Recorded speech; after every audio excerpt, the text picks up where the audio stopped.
Venezuelan president, Nicolas Maduro, has been captured and flown out of the country. U.S. President Donald Trump has confirmed the U.S. has successfully carried out a large-scale strike against Venezuela.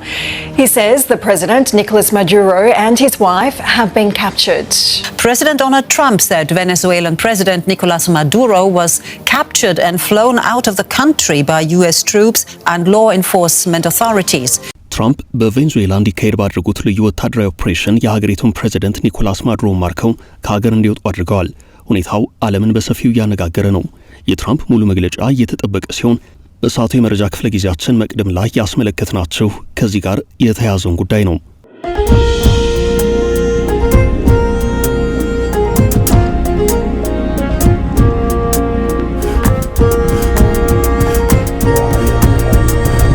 ሰላም ጤና ይስጥልን ውድ የፈታ ቤተሰቦች እንደምን ቆይታችኋል? የዕለተ ቅዳሜ የምሽት መረጃዎችን ከዚህ አስከትለን እንነግራችኋለን። ዋና ዋናዎቹን በማስተዋወቅ እንጀምራለን። አሜሪካ የአንዲት ሉዓላዊት ሀገር መሪ ቤተ መንግስታቸው ሰተት ብላ በመግባት ማንቁርታቸውን ይዛ ከሚመሩት ህዝብና ሀገር ውጭ እንዲሆኑ አድርጋለች። በልዩ ወታደራዊ ኦፕሬሽን ከነ ባለቤታቸው ማርካቸዋለች። የቬንዙዌላው ፕሬዝዳንት ኒኮላስ ማዱሮ ከቤተ መንግስት በስደት ከሀገር እንዲወጡ የመደረጋቸው ጉዳይ በርካቶችን እያነጋገረ ነው። በስፋት እንመለከተዋለን። በሀገር ቤት መረጃችን ትግራይ ለመገንጠል እየተንቀሳቀሱ ነው ሲል አንድ ፓርቲ ስጋቱን አስቀምጧል። የትኛው ፓርቲ የሚለውን በዝርዝር ተሰሙታላችሁ። ጀነራሉ በትግራይ የግድ ምርጫ መካሄድ አለበት ብለዋል። ጊዜ አስተዳደሩ ይበቃዋል ሲሉ ጀነራሉ በይፋ አዲስ በህዝብ የተመረጠ መንግስት እንዲመሰረት ጥሪ አቅርበዋል። እስራኤል ለሶማሌላንድ ይፋዊ ዕውቅና ከመስጠቷ በፊት የዛሬ 2 ዓመት አካባቢ የኢትዮጵያ መንግስት ለሶማሌላንድ ሀገራዊ ዕውቅና ለመስጠት እንቅስቃሴ ጀምሮ የነበረ መሆኑ ይታወሳል።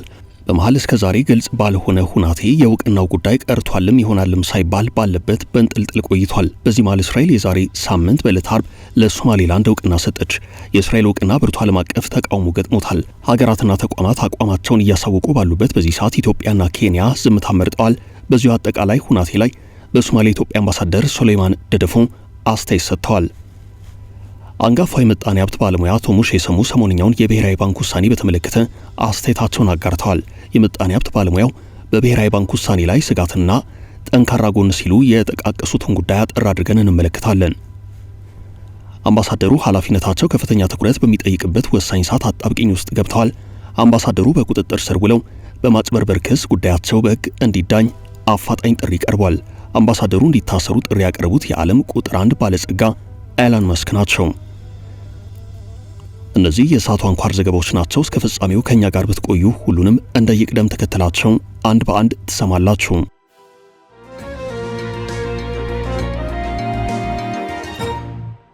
የትራምፕ አስደንጋጭ እርምጃ ለ13 ዓመታት ያህል ቬንዙዌላን በፕሬዝዳንትነት የመሩት የቬንዙዌላው ፕሬዝዳንት ኒኮላስ ማዱሮ በአሜሪካ በተሰራባቸው ልዩ ወታደራዊ ኦፕሬሽን በመጨረሻም እጅ ሰጥተዋል።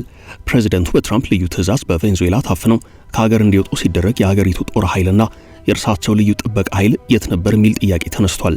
የሀገሪቱ ምክትል ፕሬዝዳንት እውነት ለመናገር ማዱሮ የት እንደገቡ አናውቅም፣ ግራ ገብቶናል ብለዋል። ጅብ ከሄደ ውሻ ጮኸ እንደሚባለው ማለት ነው። በመላ ቬንዙዌላ ተበትኜ በንቃት ቁጥጥር ላይ ነኝ ሲል የሀገሬው ጦር አስታውቋል። ዓለም ግራ ተጋብቶ አንድ ሀገር እንዴት በሌላ ሉዓላዊት ሀገር ውስጥ ቀጥተኛ ጣልቃ ገብነትን በመፈጸም መሪን ያህል ነገር አግቶ በማፈን ይወስዳል በሚል እየጠየቀ ነው። ትራምፕ ለሁለተኛ ጊዜ ወደ ስልጣን ከመጡ ካለፈው ጥር ወር ጀምሮ ኒኮላስ ማዱሮ ከአሜሪካ ጋር በከባድ ውጥረት ውስጥ ነበሩ። የውጥረቱ መንስኤ ደግሞ ወደ አሜሪካ በስፋት በመግባት ለተደራጀ ወንጀል ምክንያት ነው የተባለው የአደንዛዥ እጽ ጉዳይ ነው። ፕሬዝዳንት ማዱሮ የዚህ የተደራጀ የማፊያ ቡድን ቁንጮ ናቸው በሚል ከዓመታት በፊት ጀምሮ በአሜሪካ ባለስልጣናት ስማቸው ይነሳል። እንዲህ አይነት የመረረ እርምጃ ይወሰድባቸዋል ተብሎ ግን አልተገመተም። ከዚህ ባለፈ በፈረንጆቹ ኦገስት 7 2025 የአሜሪካው ጠቅላይ አቃቤ ሕግ ፓሜላ ቦንዲ ፕሬዝዳንት ኒኮላስ ማዱሮ በቁጥጥር ስር ለዋለ የ$50 ሚሊዮን ሽልማት ይሰጣል በማለት አስታውቀው ነበር። ትራምፕ በሁለተኛው የምርጫው ዘመናቸው አሸንፈው ስልጣን ከያዙ በኋላ አይናቸውን ከጣሉባቸው የዓለም የጥቃት ኢላማ መሪዎች መካከል አንዱና ግንባር ቀደሙ ኒኮላስ ማዱሮ ነበሩ። በአሜሪካውያን በኩል ለደህንነታችን ስጋት የደቀኑ የማፊያዎች መሪ የሚባሉት ማዱሮ በአሁኑ ሰዓት ስለ እርሳቸው የተረጋገጠ አንድ እውነታ ቢኖር ማንም ሊረዳው ባልቻለው መልኩ በሚመሩት ህዝብ ስልጣን ላይ የሌሉ መሆናቸው ነው። ማዱሮ በአሜሪካ እጅ ከመግባታቸው በፊት እርሳቸውን ለመያዝ ብርቱ የተቀናጀ ዝግጅት ሲደረግ እንደነበር ሲቢኤስ ዘግቧል። ዝግጅት መደረግ የጀመረው ካለፈው ሐምሌና ነሐሴ ወር ጀምሮ ነው። ከቬንዙዌላ ወደ አሜሪካ በጀልባ የሚገባውን አደንዛዥ እጽ ለመቆጣጠር በሚል የአሜሪካ አየር ኃይልና ባህር ኃይል ወደ ቬንዙዌላ የአየርና የባህር ስምሪት ሰጥተው ከፍተኛ ወታደራዊ ኦፕሬሽን ሲያካሂዱ ቆይተዋል። ወደ 30 የሚሆኑ ጀልባዎችን በድሮኖችና ጄቶች ተመተው ባህር ላይ ወድመዋል። ከዚህ ባለፈም ትራምፕ የቬንዙዌላን አየር ክልል እስከ መዝጋት ጭምር ደርሰው ነበርም። በዚህ መሃል ማዱሮ አንድ ጊዜ ሲፎክሩ፣ ሌላ ጊዜ ደግሞ በቃ እሺ እንነጋገር በማለት ትራምፕን ሲለማመጡ ከርመዋል።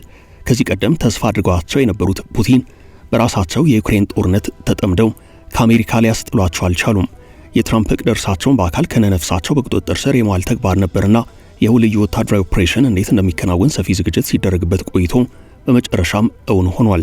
ማዱሮን ከሀገራቸው ነጥቆ በመውሰድ በኩል የልዩ ኦፕሬሽን ኃላፊነቱ የተሰጠውና ተግባሩን በውጤት አጅቦ የተወጣው ዴልታ ፎርስ የተባለው የአሜሪካ የልዩ ወታደራዊ ኦፕሬሽኖች ኃይል ወይንም ኤሊት ስፔሻል ፎርስ ነው።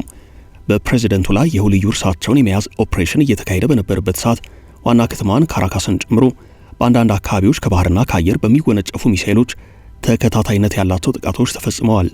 በዚህ ከባድ ነውጥ መሃል ደግሞ ማዱሮን ለመያዝ የሚደረገው ወታደራዊ ኦፕሬሽን እየተካሄደ ነበርም። በመሃል ኦፕሬሽኑ እንዴት ተካሄደ? በምን መልኩ ፕሬዚደንት ኒኮላስ ማዱሮ ተያዙ?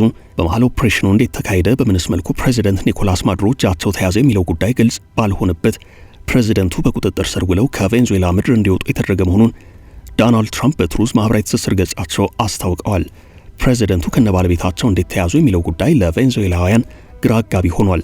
ክስተቱ መፈጠሩ ለመጀመሪያ ጊዜ የተሰማው ከቬንዙዌላ ሳይሆን ከትራምፕ ነው። የትራምፕን መረጃ ተከትሎ በርካታ ዓለም አቀፍ ብዙሃን መገናኛዎች ወሬውን ተቀባብለውታል።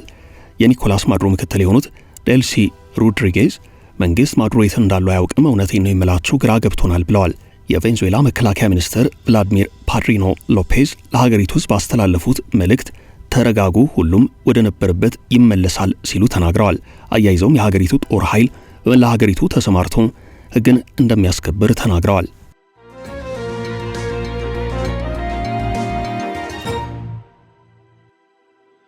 ትግራይን ሊገነጥሉ ነው። የፓርቲው ስሞታም በሕገ መንግስቱ አንቀጽ 39 የተቀመጠውን የመገንጠል መብትን በመጠቀም ክልሉ እንዲገነጠል ለማድረግ ከፍተኛ ስራ እየተሰራ ነው ሲል በትግራይ ክልል የሚንቀሳቀሰው የሹም ተንበን ፓርቲ ገልጿል።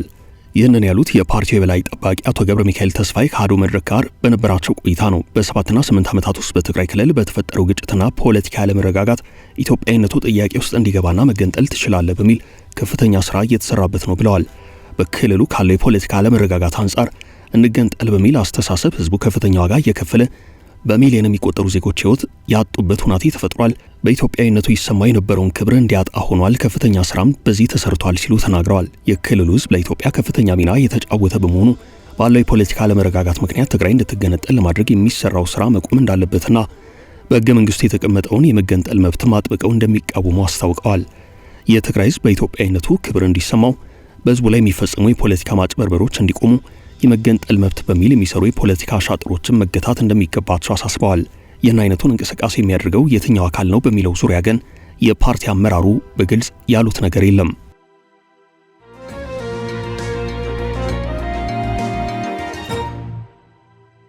የጀነራሉ ጥሪም ጀነራሉ በትግራይ የግድ ምርጫ መካሄድ አለበት ብለዋል። ጊዜ አስተዳደሩ ይበቃዋል ሲሉ ጀነራሉ በይፋ አዲስ በህዝብ የተመረጠ መንግስት እንዲመሰረት ጥሪ አቅርበዋል። ይህን ያሉት የቀድሞ ኢትዮጵያ መከላከያ ሰራዊት ኤታማዦር ሹም ጀነራል ሳሞራ ዩኑስ ናቸው። ጀነራል ሳሞራ ከጋዜጣ ፕላስ የትግርኛው ቋንቋ አገልግሎት ጋር በነበራቸው ቆይታ የትግራይ ህዝብ መሪውን መምረጥ ብቻ ሳይሆን በመረጠው አስተዳደር ስር መኖር ይኖርበታል ብለዋል። ጀነራል ሳሞራ ይህን ያሉት ህወሓት እኔ ያልተካፈልኩበት ምርጫ አይካሄድም በማለት ተቃውሞውን እየገለጸበት ባለበት ወቅት ነው። ህወሓት እኔ ያልተሳተፍኩበት ምርጫ በትግራይ አይካሄድም፣ ሰርቲፊኬት ይመለስልኝ ብሏል። ህወሓት ይህን ያለው ከ2 ወራት በፊት የማዕከላዊ ኮሚቴ ስብሰባ ማድረጉን ባመላከተበት መግለጫው ነው። በኢትዮጵያ ህገ መንግስትና ደም አፋሳሹን የትግራይ ጦርነት ባስቆመው የፕሪቶሪያው ስምምነት መሰረት የተቋቋመው የትግራይ ክልል ጊዜ አስተዳደር 2 መሪዎችን አስተናግዷል። ሌተናል ጄኔራል ታደሰ ወረደ የቀድሞ ፕሬዝዳንት አቶ ጌታቸው ረዳን በመተካት በኃላፊነት ላይ ይገኛሉ። በአቶ ጌታቸው ጊዜ አስተዳደር ደስተኛ ያልነበረው በነደብረ ጽዮን የሚመራው የህወሓት ክንፍ በአስተዳደሩ ላይ የሚያሳድረውን ጫና ያበረታ ባለፈው ዓመት በመጋቢት ወር በርካታ የትግራይ አካባቢዎች የሚገኙ የአስተዳደር ተቋማትን በኃይል ተቆጣጥሯል። ይህ ሁናቴም በታጠቁ ኃይላት የታገዘ በመሆኑ በክልሉ ነዋሪዎች ዘንድ ግጭት ይፈጠራል የሚል ስጋት ነበርም። በዚህ ሁናቴ ውስጥ የጊዜ አስተዳደሩ ፕሬዝዳንት አቶ ጌታቸው ረዳ ደህንነትም አደጋ ላይ ወድቆ ነበርም። አሁን በተመሳሳይ ጊዜ አስተዳደሩ በነደብረ ጽዮን አንጃ ብርቱ ተቃውሞ እየተሰማበት እንደሚገኝ ራሳቸው ጌታቸው ረዳ በዚህ ሳምንት ለኤንቢሲ ኢትዮጵያ በሰጡት ቃል ተናግረዋል። አሁን የጊዜ አስተዳደሩ ከዚህ በላይ መቀጠል የለበትም ሲሉ ደግሞ የቀድሞ ኤታማዦር ሹም ተናግረዋል። ጊዜ አስተዳደሩ እንዳይቀጥል ደግሞ የግዴታ ምርጫ መካሄድና ህዝቡን መሪውን መምረጥ እንደሚገባው ጄኔራል ሳሞራ አስረድተዋል። ምርጫ የህዝቡ ህገ መንግስታዊ መብት ነው ያሉት ጄኔራሉ አንዳንድ ፓርቲዎችና ተወዳዳሪዎች ግን ይህ ካልተደረገልኝ በስተቀር ምርጫ አይደረግም ማለታቸውን ይህ ህገ መንግስታዊ ነው ብለውታል። እንዲሁም ፍትሃ አይደለም ብለዋል። ሲቀጥሉም የትግራይ ጊዜ አስተዳደር የትግራይ ህዝብ በመረጠው ህዝብ እንዲተዳደር መፍቀድ እንዳለበት ምክር ለግሰው ጄኔራል ታደሰም ይህንን ያደርጋሉ የሚል ተስፋ እንዳላቸው ገልጸዋል። ይህንን ማድረግ የሌተናል ጄኔራል ታደሰ ወረደ ብቻም ሳይሆን በትግራይ ውስጥ በሚገኙ ፖለቲከኞች ሁሉ ድጋፍ ማግኘት እንዳለበት የጠቀሱት ጄኔራል ሳሞራ ምርጫን እንደ መደራደሪያ ማቅረብ ተገቢ አይደለም ብለዋል።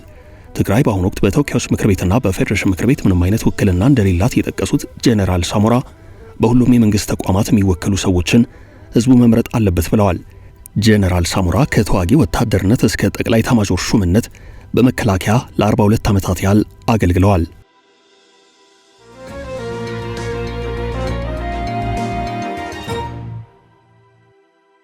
በሶማሊያ የሚገኙት የኢትዮጵያ አምባሳደር ስለ ሶማሌላንድ የሀገርነት እውቅና አስተያየት ሰጡ።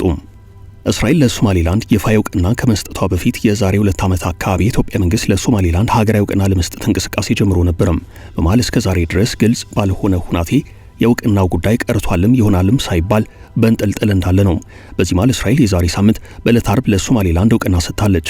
እርግጥ እስራኤል ለሶማሌላንድ የሀገርነት እውቅና መስጠት እንደምትፈልግ ሲወራና ሲነገር የነበረው ከ10 ዓመታት ገደማ በፊት ነው። ሆኖም ደፈር ብላ ለሀርጌሳ የሀገርነት እውቅናውን እንኪ ያለቻት ግን ባለፈው ሳምንት ነው።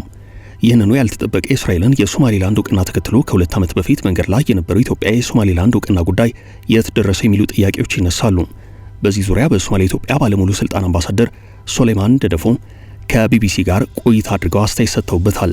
አምባሳደሩ ከቢቢሲ የኦሮምኛ ቋንቋ አገልግሎት ጋር በነበራቸው ቆይታ ኢትዮጵያ እስራኤል ለሶማሌላንድ የሰጠችውን እውቅና በቅርበት እየተከታተለችው ነው ብለዋል። አምባሳደሩ በዚሁ ቃለ ምልልሳቸው ስለ እስራኤል እውቅና ምንም አይነት መረጃ አልነበረንም በማለት ከቀሪው ዓለም ጋር ዜናውን እንደሰሙ ተናግረዋል። በአፍሪካ ቀንድ የሀያላን ሀገራት ፉክክር እየጨመረ መምጣቱን የተናገሩት አምባሳደሩ የሀገራት ነጻነትና ሰላም ቅድሚያ ሊሰጠው ይገባል ብለዋል። ኢትዮጵያ ሶማሌላንድ ስላገኘችው የሀገርነት እውቅና እስካሁን ድረስ ምንም ያለችው ነገር የለም። ከእስራኤል በመቀጠል ለሶማሌላንድ ኢትዮጵያ የሀገርነት እውቅና ትሰጥ እንደሆን አምባሳደሩ ተጠይቀው ይህ ወደፊት የምናየው ጉዳይ ነው ብለዋል። ኢትዮጵያ በእስራኤል እውቅና ተስማማ እንደሆነ ለአምባሳደሩ ጥያቄ ተከትሎ የቀረበላቸው ሲሆን እስራኤል ስለያዘችው አቋም ምንም እውቅናው አልነበረንም፣ በዚህ ጉዳይ ላይ ዝም ያለን ብቸኛ ሀገር አይደለንም ብለዋል። እስካሁን ድረስ በርካታ ዓለም ሀገራት ታላቅ ጥረት ማድረጋቸውን አይተናል። እኛም ብቻ ለምን ትኩረት አድርገው ይጠይቁናል? ጎረቤት ሀገር እኛ ብቻ አይደለንም፣ ሌሎች ሀገራትም አሉ። ስለዚህ ምንም የሚጠየቅ ነገር የለም። ለሁሉም ነገር የወደፊቱን ነው የምናየው ብለዋል። ኢትዮጵያ መቼ አቋሟን እንደምታሳውቅ የተጠየቁት አምባሳደሩ ቀጠሮ የለንም፣ የተቆረጠ ቀን የለም፣ አቋም ወስደናል፣ ያ ደግሞ አቋማችን ነው፣ ምን እንደሚሆን እንከታተላለን ብለዋል። አሁን ከሶማሊያ ጋር ምንም ችግር የለብንም፣ በሰላም እየሰራ ነው ሲሉ በአሁኑ ወቅት በሁለቱ ሀገራት መካከል ያለውን ግንኙነት በተመለከተ አስተያየታቸውን ሰጥተዋል። ኢትዮጵያና ሶማሊያ በአንካራ የፈረሙት ስምምነት ኢትዮጵያ በሶማሊያ በአስተማማኝ ሁናቴ ደህንነቱ የተጠበቀ ለንግድ አገልግሎት የሚውል ወደብ በሊዝ እንድታገኝ የሚያስችላት ነው። ለመሆኑ ይህ ስምምነት የት እንደደረሰ ጥያቄ የቀረበላቸው አምባሳደር ሱሌማን ደደፎ በሰጡት ምላሽ ወደፊት የተራመደ ነገር የለም ብለዋል።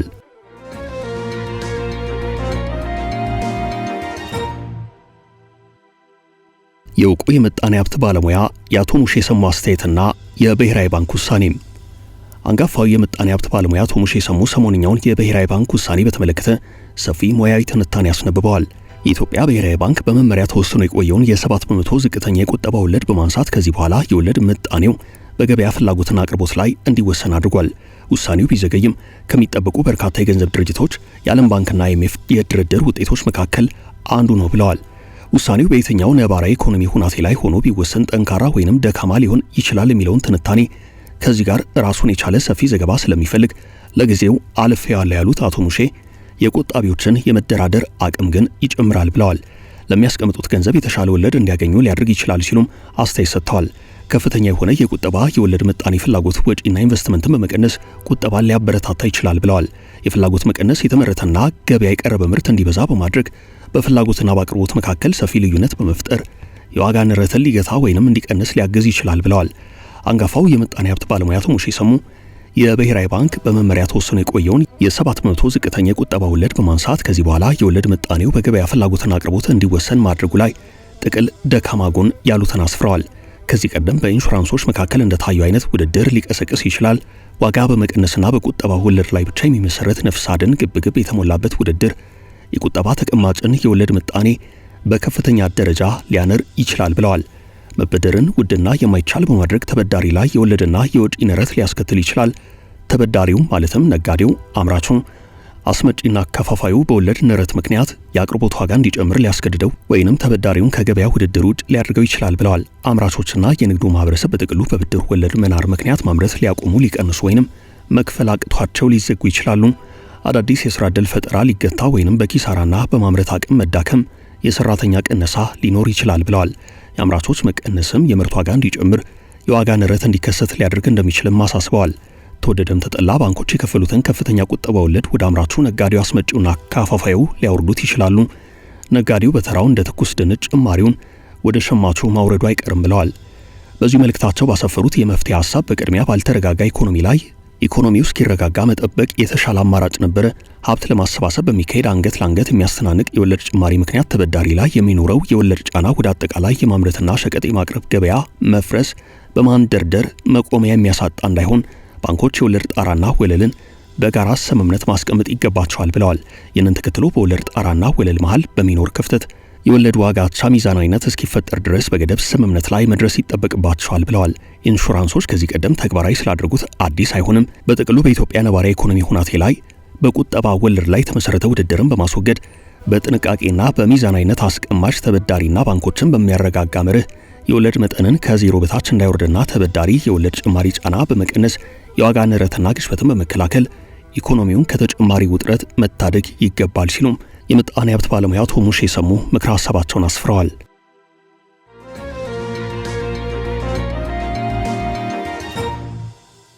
አምባሳደሩ የቱጃሩ ጥሪም አምባሳደሩ ኃላፊነታቸው ከፍተኛ ትኩረት በሚጠይቅበት ወሳኝ ሰዓት አጣብቂኝ ውስጥ ገብተዋል። አምባሳደሩ በቁጥጥር ስር ውለው በማጭበርበር ክስ ጉዳያቸው በሕግ እንዲዳኝ አፋጣኝ ጥሪ ቀርቧል። እንዲታሰሩ ጥሪ ያቀረቡት የዓለም ቁጥር 1 ባለጠጋው ኤሎን መስክ ናቸው። በተባበሩት መንግስታት ድርጅት የሶማሊያ ቋሚ መልእክተኛ አምባሳደር አቡካር ዳሄር ኦስማን ሀገራቸው በሉዓላዊነት ጉዳይ በዲፕሎማሲው መስክ ውጥረት ላይ ባለችበት በአሁኑ ሰዓት ስማቸው በክፉ እየተነሳ ነው። የአምባሳደሩ ውዝግብ የሶማሌላንድ እውቅና ተያይዞ የተነሳውን ወሳኝ ጉዳይ አቅጣጫ አስቀይሯል። በተባበሩት መንግስታት ድርጅት የሶማሊያ ቋሚ መልእክተኛ አምባሳደር የሆኑት ወደ ዲፕሎማሲው ዓለም ከመግባታቸው በፊት በአሜሪካ ኦሃዮ ግዛት የነበራቸውን የቢዝነስ እንቅስቃሴ ይመለከታል የሰሞንኛው ጥያቄም። አምባሳደሩ ወደ ተባበሩት መንግስታት ድርጅት ዲፕሎማትነት ከመምጣታቸው በፊት በኦሃዮ ኮሎምቦስ አካባቢ በነበረ የሶማሊያ ዲያስፖራ የቢዝነስ እንቅስቃሴ ውስጥ ቁልፍ ሰው ነበሩ። በኦሃዮና በሚኒሶታ የሚገኙ አንዳንድ የሶማሊያ ዲያስፖራ የጤና ተቋማት ከዚህ ቀደም ከመንግስት የጤና መድን ጋር በተያያዘ በምዝበራ በፕሬዚደንት ትራምፕ ሲወነጀሉ፣ አንዳንዶቹም ሲመረመሩ እንደነበር ብዙሃን መገናኛዎች ዘግበዋል። አሁን አምባሳደሩ በዚህ የማጭበርበር እንቅስቃሴ ውስጥ ሳይሳተፉ እንዳልቀረ ነው እየተነገረ ያለው። እኛ አምባሳደር በዚህ የማጭበርበር ክስ ጉዳያቸው በሕግ መታየት እንዳለበት የዓለም ቀዳሚው ቱጃሩ ሰው ኤሎን መስክ ጥሪ ማቅረባቸውን ጋርዌይ ኦንላይን ዘግቧል። ኤሎን መስክ በይፋ ማህበራዊ ትስስር ገጻቸው ባሰፈሩት መልእክት በተባበሩት መንግስታት ድርጅት የሶማሊያ ቋሚ መልእክተኛ አምባሳደር አቡካር ዳሂር ኦስማን በሕክምና ድጋፍ ስም በሚሰበሰብ ገንዘብ ላይ ብዙ ሀብት አጭበርብረዋል ሲሉ ከሰዋቸዋል። በአሜሪካ ውስጥ ካለ የጤና አጠባበቅ ኩባንያ ጋር በነበራቸው ግንኙነት ባለጠጋው ክሶችን በማስፈር አምባሳደሩ ተጠያቂ እንዲሆኑ ጥሪ አቅርበዋል። ቤተሰቦቻችን ለዛሬ ያዝንላችሁ ርዕሰ ጉዳዮች እዚህ ላይ ቋጨን። ላይክ፣ ሼር እና ኮሜንት በማድረግ ለቻናላችን ድጋፋችሁን መግለጽ እንዳትዘነጉ እያልን ከሌሎች መረጃዎች ጋር ደግመን እስክንገናኝ ቸር ያሰማን ስንል ተሰናበትን።